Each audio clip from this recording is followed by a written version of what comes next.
bénis le Seigneur en ce matin de ce qu'encore une fois, il nous a donné de compter parmi ses élus, parmi ses enfants, parmi ceux qu'il éduque, ceux qu'il prend en charge spécialement. Nous savons qu'il a la responsabilité de tous les humains, mais son affection est plus approfondie en Christ. C'est lui-même qui l'a dit dans Matthieu 3. Il a dit ceci au verset 16. Celui-ci, verset 16 et 17, nous entendons dire, celui-ci est mon fils bien-aimé, en qui j'ai mis toute mon affection. Cela veut dire que quand bien même que Dieu se sent responsable de tous les humains, de tous les hommes, de tout ce qui existe, il se sent encore à l'aise avec ceux qui sont en Jésus-Christ. Alors si tu es en Jésus-Christ, si tu crois au Fils de Dieu, si tu as l'Esprit de Jésus en toi, ce matin, tu es dans le bain de la faveur de Dieu. Il nous est donc donné de vivre cette faveur par le travail continu de Dieu dans nos vies et à travers nos vies. Seigneur, merci au nom de Jésus-Christ de ce que ta grâce est avec nous. Tu nous bénis infiniment de tout ce qui est de toi. Merci de faire de nous tes héritiers. Ce qui signifie que nous faisons l'expérience de tout ce qui est ta personne. Merci pour ta gloire. Enrichis-nous dans ce monde de tout ce qui répond aux questions essentielles, de tout ce qui répond aux questions qui sont des challenges, des défis pour nous. Seigneur, merci de ce que tu nous soutiens, tu nous affermis pour que nos pas soient fermes dans la vérité et que nous y avancions avec certitude au nom de Jésus. Marque-nous en ce jour. Daigne, oh mon Dieu, de nous libérer de nous-mêmes, écarter la chair et le sang, briser le règne des ténèbres et tout ce qui ne se joint pas à nous pour t'adorer, te célébrer, te servir et être un avec toi dans ta gloire, qu'il se taise à jamais au nom de Jésus. Autel et sacrificateur soient brisés et neutralisés au nom de Jésus-Christ. Père, que toi seul sois adoré et exalté et que nous soyons à ton image et selon ta ressemblance. Au nom de Jésus, nous t'avons prié. Amen. Amen. Gloire à Jésus. Alléluia. Ce matin, nous avons le privilège que Dieu, encore une fois, vienne travailler nos vies. Et il a décidé de le faire avec un thème principal, le voyage spirituel d'Abraham. C'est le thème que Dieu va nous donner tous les temps que nous allons nous rencontrer jusqu'à ce qu'il estime que ce thème est fini. Le voyage spirituel d'Abraham. Le but, l'intérêt de Dieu dans ce thème principal et dans tout ce qui sera enseigné au travers de ce thème, c'est que nous découvrions le vrai visage de la foi. Que nous connaissions l'impact authentique de la foi. Ça veut dire, quand quelqu'un dit « j'ai la foi », par quoi est-ce que cela se reconnaît? Afin que personne ne se trompe, que personne ne s'abuse lui-même et qu'il se dise « moi je suis plein de foi », alors qu'en réalité, il ne l'a jamais expérimenté. Nous savons que Dieu a appelé Abraham le père de la foi. C'est parce que justement, Dieu a reconnu en lui la foi. Et il a vu que Abraham lui-même a reconnu et manifesté cette foi-là. Nous devons être des fils et des filles d'Abraham devant Dieu, portant une foi reconnue au ciel et sur la terre. C'est pourquoi nous trouvons cela dès la première partie dans Genèse chapitre 12, du verset 1 au verset 3. Mais aujourd'hui particulièrement, c'est le verset 1 qui va nous intéresser, mais nous allons lire tous les 3 versets. Genèse 12, 1 à 3. L'Éternel dit à Abraham, va-t'en de ton pays, de ta patrie et de la maison de ton père, dans le pays que je te montrerai. Je ferai de toi une grande nation et je te bénirai. Je rendrai ton nom grand et tu seras une source de bénédiction. Je bénirai ceux qui te béniront et je maudirai ceux qui te maudiront. et toutes les familles de la terre seront bénies en toi. Alléluia. Que Dieu soit loué pour sa parole et qu'il soit magnifié pour la révélation de cette parole. Nous savons que depuis Genèse 1 jusqu'au chapitre 11, il y a eu des expériences que Moïse a racontées. Il y a eu l'expérience de la création du monde. Il n'était pas là, mais le Seigneur le lui a inspiré, révélé, comme quelqu'un qui raconte à son fils des événements passés. Moïse a connu cette grâce. Ainsi, il a pu nous raconter comment le monde a commencé à être créé jusqu'à ce qu'il soit parfaitement établi. Ainsi, Moïse nous a raconté comment l'homme est venu à l'existence et comment il a commencé à manifester sa vie. Du verset 3 en allant jusqu'au verset 6, nous découvrons à quel point l'homme a fait l'expérience désastreuse, calamiteuse, malencontreuse de la rencontre avec le diable et surtout de la chute. L'homme a rencontré le mauvais compagnon. Il a suivi le mauvais conseiller. Il s'est laissé éduquer par le mauvais maître. Et la vie de l'homme a sombré dans le mal.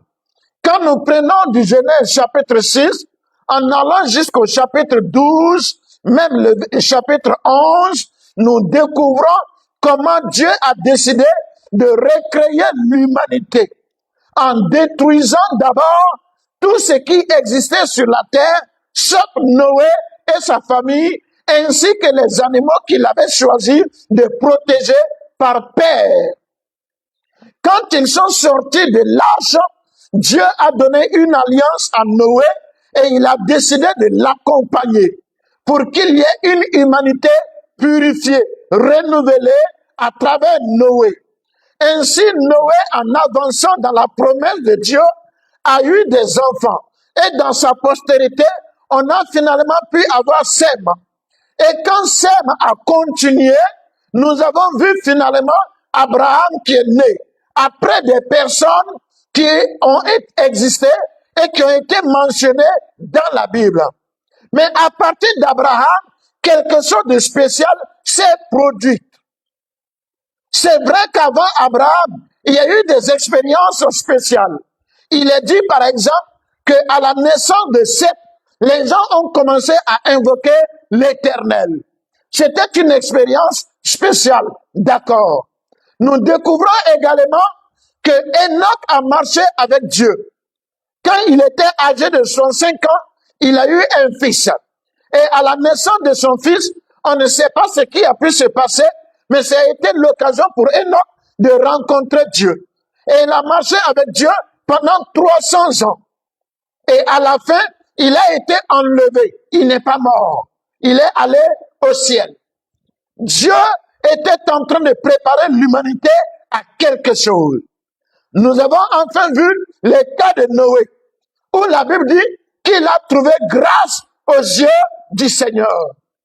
Ça veut dire, pendant que toute l'humanité devait être détruite, Dieu a trouvé en Noé quelqu'un qu'il fallait protéger, quelqu'un qu'il fallait honorer, et quelqu'un à partir de qui il allait manifester la possibilité que l'humanité continue d'exister.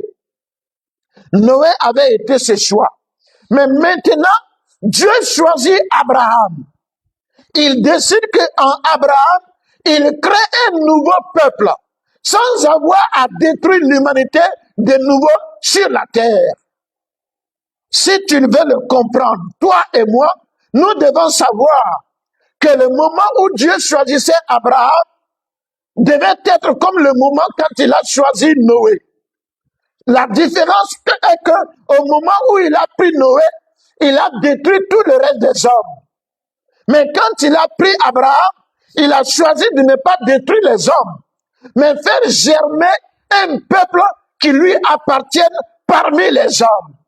Il a décidé de faire germer une plante qui était différente de tout ce qui existait sur la terre. Ça, c'était Abraham. C'est pourquoi il a été appelé le père de la foi. Maintenant, cela va nous permettre de comprendre quelque chose. Puisqu'il l'a choisi, il va l'engager dans un voyage spirituel. Et chaque étape de ce voyage spirituel est une révélation pour chaque personne, est un appel pour chacun de nous, et c'est aussi une sémence qui est déposée en chaque personne. C'est pourquoi dispose-toi, afin que chaque étape parvienne non seulement à ton esprit, mais qu'elle germe dans ta conscience et qu'elle façonne ton être tout entier au nom de Jésus. Amen. Nous voyons ici, Dieu dit à Abraham, va-t'en de ton pays, de ta patrie et de la maison de ton père, dans le pays que je te montrerai. Le Seigneur parle à Abraham et il commence déjà par des exigences. Il dit, va-t'en. Il va d'où?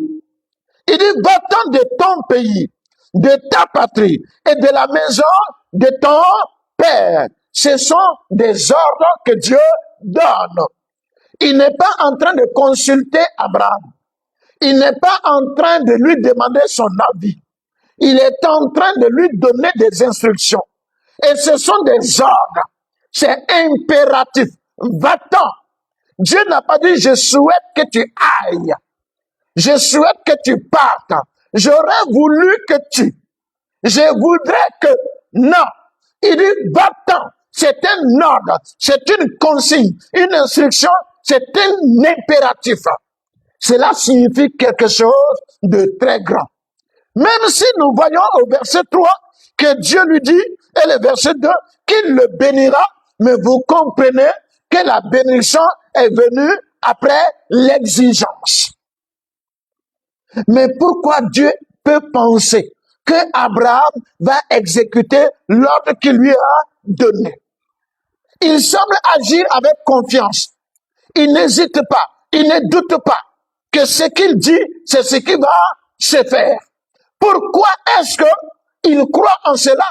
Pourquoi est-ce que Dieu pense que c'est ce qui va se réaliser? La réponse, je crois que elle est dans ce que nous avons lu. La Bible dit, l'Éternel lui dit. Nous savons que c'était une expérience première pour Abraham. Parce qu'il était parti d'un lieu de culte démoniaque. Les idoles de Mésopotamie, depuis Charan là-bas. Il était parti. Le père qu'il avait ne connaissait que les idoles comme Dieu. La nation dans laquelle il était ne connaissait que les idoles comme Dieu. Mais voilà qu'on dit, l'Éternel dit à Abraham. Et ça semble familier. Ça semble être quelqu'un qui parle à son fils, à son serviteur, comme si les deux étaient liés il y a longtemps. Mais en fait, dans le choix exprès de Dieu, dans le plan souverain de Dieu, il a décidé de ne pas laisser à Abraham la moindre chance. Il fallait que cet homme-là réponde véritablement. Et ce qui nous intéresse, pour cela, Dieu s'est révélé à Abraham. C'est ça qui compte. Vous devez savoir, toi et moi, que la rencontre avec Dieu doit être quelque chose qui est nouvelle, mais quelque chose qui vient bouleverser tout ce que tu étais auparavant. Si une rencontre ne t'a pas bouleversé, c'est qu'en réalité, elle n'est pas nouvelle. Et si elle est nouvelle, elle est censée te bouleverser. Ici, j'entends par là quelque chose qui est nouvelle, c'est quelque chose qui vient être au-dessus de ce que tu connaissais jusque-là. Donc, ça te bouleverse. Parce que même si c'est nouveau et que ça ne dépasse pas ce que tu savais auparavant, c'est que ce n'est pas nouveau. Tu contrôles, tu domines. Dans le cas d'Abraham, l'Éternel dit, pour cette première fois, c'était nouveau, c'était grand, c'était supérieur, c'était puissant. Et cela a profondément marqué Abraham. Et nous voyons que la Bible dit qu'Abraham se leva et il partit comme l'Éternel le lui avait indiqué. Il a obéi. Cela veut dire tout simplement que Abraham a tout de suite renoncé à sa volonté. Qu'est-ce qui a pu faire cela? La rencontre. Et dans cette rencontre, la révélation, ce qui s'est passé dans l'esprit, dans la conscience d'Abraham. C'est ça qui a changé toutes choses. Vous savez, Abraham n'est pas le seul à vivre une telle expérience. Dans Ésaïe chapitre 6, nous lisons une parole. Voici ce que nous trouvons. Ésaïe au chapitre 6. Je lis ceci. Ésaïe 6, je lis au verset 8. J'ai entendu la voix du Seigneur disant, qui enverrai-je et qui marchera pour nous? J'ai répondu, mais voici, envoie-moi. Il s'agit du prophète Ésaïe. Il est volontaire pour une mission qu'il ne connaît pas. Il est volontaire pour une tâche qu'on ne lui a pas encore confiée. Mais parce que simplement il a entendu Dieu dire, j'ai besoin de quelqu'un pour l'envoyer.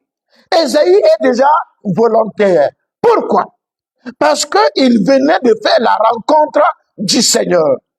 Quand tu prends depuis le verset 1, la Bible dit, l'année a été citée.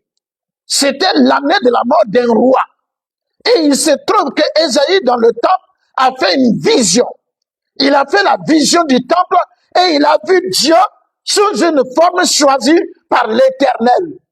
Et cette vision a bouleversé Ésaïe. C'était quelque chose de tout nouveau, de supérieur, de très grand, de très puissant. Quelque chose qui a retenu toute l'attention d'Ésaïe. Cela a fait que tout simplement, il était volontaire pour Dieu, quoi qu'il arrive. Pourquoi? Ésaïe avait oublié même qu'il avait de la volonté. Il avait tout de suite abandonné, renoncé à ce qu'il pouvait souhaiter, ce qu'il pouvait choisir, ce qu'il pouvait vouloir. Tout de suite, il y a renoncé. Ésaïe n'était pas le seul. Allons également, trouvons Saul de Tarse dans les Actes des Apôtres. Les Actes des Apôtres, chapitre 9. Actes chapitre 9, allons au verset 6. Acte 9 au verset 6. Permettez que je commence au verset 3. Comme il était en chemin et qu'il approchait de Damas, tout à coup une lumière venant du ciel resplendit autour de lui. Il tomba par terre et il entendit une voix qui lui disait, « Saul, Saul, pourquoi me persécutes-tu » Il répondit, « Qui es-tu, Seigneur ?» Et le Seigneur dit, « Je suis Jésus que tu persécutes. Il te sera dur de regimber contre les aiguillons. » Tremblant et saisi d'effroi, il dit, « Seigneur, que veux-tu? Qu'est-ce que toi, Seigneur, tu veux que je fasse? C'est moi qui dois faire, mais c'est toi qui veux. Donc, je ne fais plus ce que je veux, mais je fais ce que tu veux. » Il était prêt. Il dit, « Seigneur, que veux-tu que je fasse? » Et le Seigneur Jésus va lui donner des instructions à suivre. Nous voyons quelque chose de spécial. Quand quelqu'un a la foi, ça veut dire qu'il a rencontré le Seigneur. Frères, sœurs, ne vous laissez pas emporter par l'expérience éclatante de chacun que j'ai cité ici.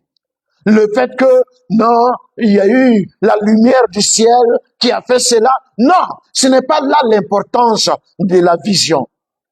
Le fait qu'il ait vu le temple, la robe du Seigneur qui remplissait le temps, ce n'est pas ça l'impact de la vision. Mais c'est ce qui s'est produit dans la conscience, dans l'esprit de chacun d'eux lorsqu'ils ont vu le Seigneur. Dieu doit être toujours nouveau en toi. Toujours nouveau parce qu'il est toujours plus grand, toujours plus puissant, toujours plus marquant. L'impression que Dieu te fait ne doit jamais diminuer. Cela ne doit jamais aller de haut en bas. Non. Ça doit aller du bas en haut. Abraham a été marqué, de sorte que obéir n'a plus été un problème pour lui. Son détache a été marqué, de sorte que pour se lever et prêcher pour Jésus n'a plus été un problème pour lui. Ésaïe était marqué au point que être volontaire pour la mission de Dieu qu'il ne connaissait pas encore n'a pas été un problème pour lui. Ça a été le même cas pour Simon-Pierre. La Bible dit quand Jésus l'a amené à faire la pêche miraculeuse, ils ont fini de tirer les poissons, il s'est mis en genoux, il a dit à Jésus, éloigne-toi de moi, parce que je suis un homme pécheur. En fait, il a vu la grandeur de Jésus. C'était nouveau, c'était supérieur, c'était excellent. Il ne méritait pas ça. C'est ce qu'il s'est dit. C'est pourquoi il demandait que Jésus s'éloigne de lui. Alors quand le Seigneur a dit, ne crains point, désormais tu seras un pécheur d'hommes, en lui disant, suis-moi, Pierre n'a pas hésité un seul instant. Il n'a pas pensé, mais ma femme à la maison, qu'est-ce qui va se passer? Mes enfants sont là. Est-ce que je leur ai laissé l'argent de condiment? Mes parents sont encore vivants. Qu'est-ce qu'ils pensent? Il ne s'est pas posé la moindre question. Tout de suite, il a tout abandonné, il a suivi Jésus. Qu'est-ce qui a pu se passer? Il était marqué, il était touché. Jésus était venu et il était supérieur à tout ce que Pierre avait rencontré jusque-là. Il était excellent, il était nouveau. Et c'est ce qu'il fallait à Simon. C'est ce qu'il fallait à Abraham. C'est ce qu'il fallait à Saul de Tarse. C'est ce qu'il fallait à Ésaïe. Et c'est ce qu'il te faut. C'est ce qu'il me faut. Frères, sœurs, beaucoup de fois, nous faisons des conversions, mais nous n'avons pas encore rencontré le nouveau. Nous n'avons pas encore fait l'expérience du supérieur. Nous n'avons pas encore connu l'excellent. Et nous n'avons pas touché, saisi celui qui est au-dessus de toutes les grandeurs. Nous ne l'avons pas encore saisi. Bien-aimé, il ne s'agit pas ici de l'émotion. Non. Quelqu'un qui est émotionnel, il n'a pas encore rencontré le grand. Il n'a pas encore rencontré le nouveau. Il a rencontré un plus grand que lui, mais pas le grand. Il a rencontré quelqu'un qui est juste un peu supérieur à lui, mais pas le suprême. Quand tu rencontres le suprême, tu n'as pas le temps de faire les émotions. Parce que ça va au-delà de tes sentiments. Ça va au-delà de tes émotions. C'est ton esprit que ça occupe d'abord. Ensuite, ça s'installe dans ton âme, ta conscience, ton subconscient, ton intelligence.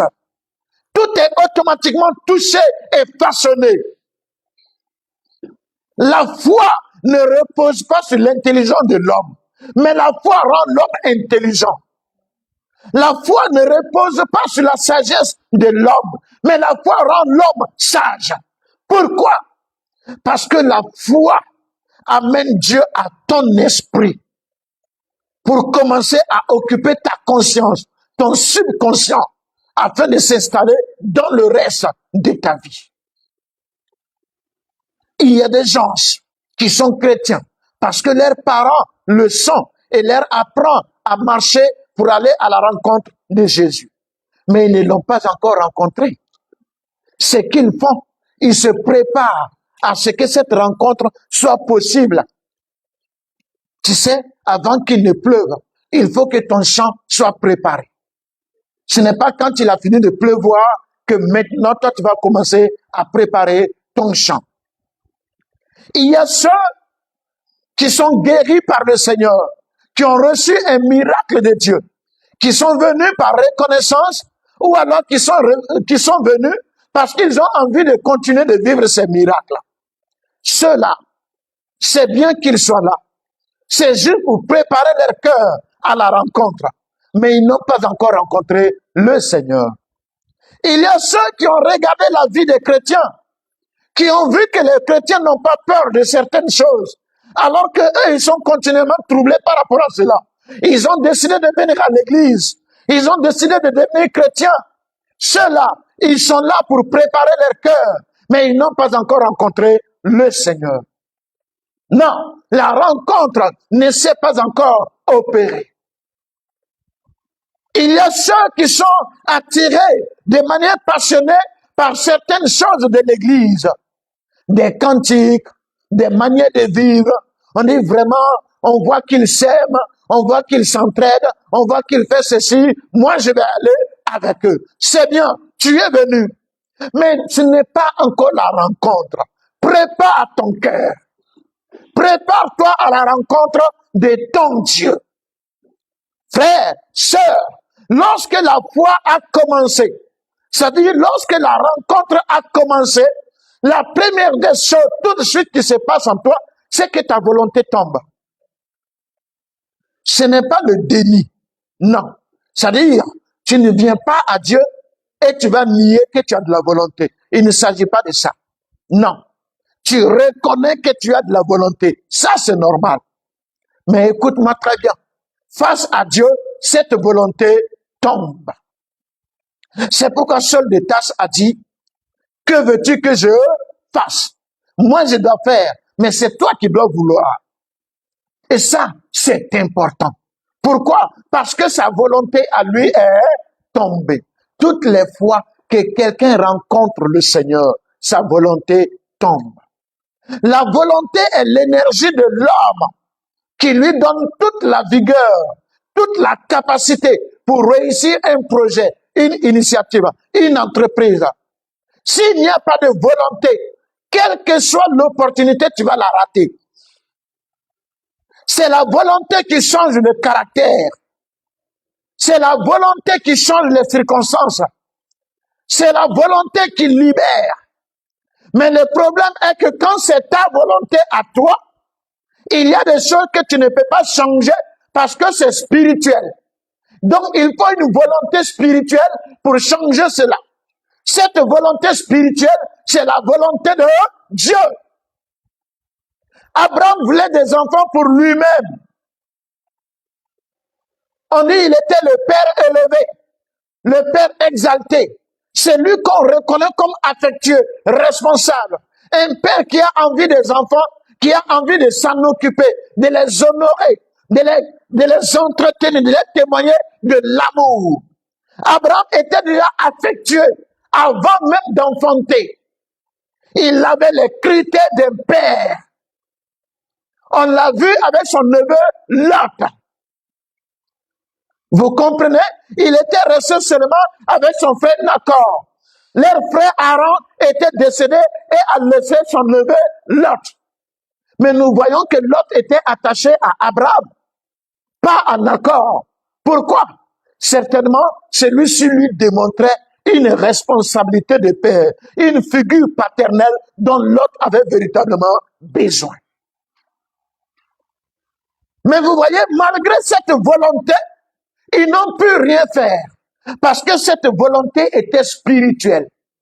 Je veux dire, la volonté qui allait donner des enfants à Abraham était une volonté qui devait être spirituelle. Anne voulait un enfant. Qu'est-ce qu'elle n'a pas fait? Qu'est-ce qu'elle n'a pas démontré? Mais la volonté de Anne était encore humaine. Elle était encore humaine face à une réalité spirituelle. On dit l'Éternel l'avait rendue stérile. Donc, elle ne pouvait pas.